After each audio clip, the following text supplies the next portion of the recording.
वक्त ये बड़ी अपडेट सामने आ रही है कि टीडीपी की तरफ से कुछ शर्तें रखी जा रही हैं बातचीत की टेबल पर। चूंकि आज एनडीए की बैठक होनी है। अब ये देखिए जरा आंकड़ा भी आपके सामने हम जल्दी से आपको दिखा रहे हैं। साथ ही आपको बता दें कि टीडीपी की मांग पर जो बात अभी इस वक्त रविंद्र ने बताई कि 6 मंत्री पद की डिमांड कर सकती है। हालांकि ये फिलहाल सूत्रों के हवाले से खबर है।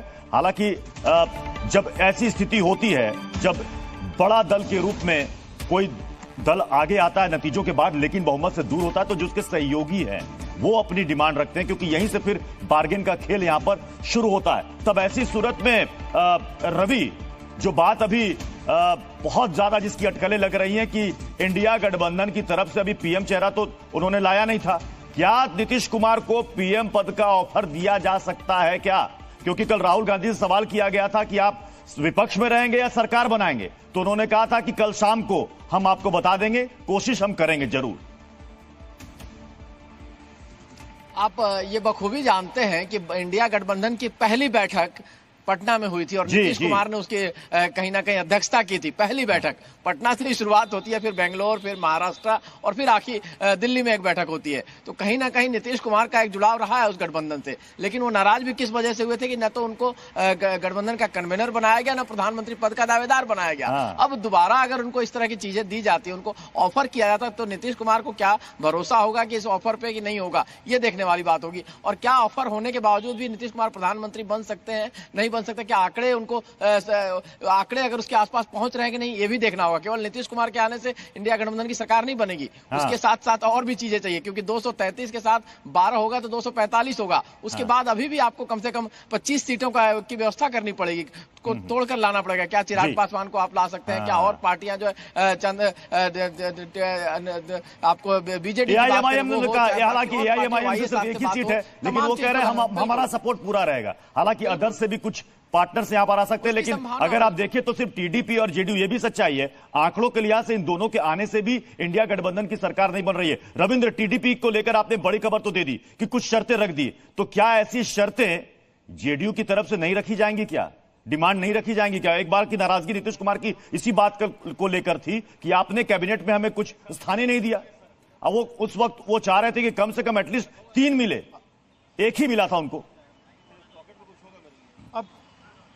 बिल्कुल बिल्कुल, देखिए 2019 में अनुपातिक और सांकेतिक ये शब्द का इस्तेमाल किया गया था कि अनुपातिक यानी जितनी जिसकी सीट सांसद है बिहार से उतनी सीटें दी जाए। यानी जब आपके पास 17 सांसद थे बीजेपी के, तो आपने 5 मंत्री बनाया था, 4 या 5 मंत्री बनाया था। हमारे पास 16 सांसद है, तो उसी अनुपात में आप मंत्री दीजिए।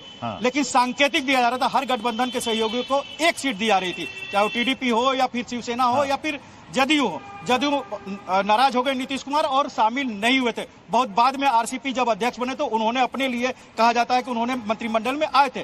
तो इस बार अनुपातिक ही होगा, कोई सांकेतिक नहीं होगा, क्योंकि दबाव में मोदी सरकार होगी। बैसाखी पर मोदी सरकार है और इसे में 16 सीटों के चंद्रबाबू नायडू अगर 4-5 और लोकसभा स्पीकर मांग रहे हैं, तो 12 सीट को लेकर भी वो 2-3 से ज्यादा कैबिनेट और भी डिमांड कर सकते हैं। तो जाहिर सी बात है दबाव में होंगे, मिलजुल कर मंत्रिमंडल का फैसला करना पड़ेगा।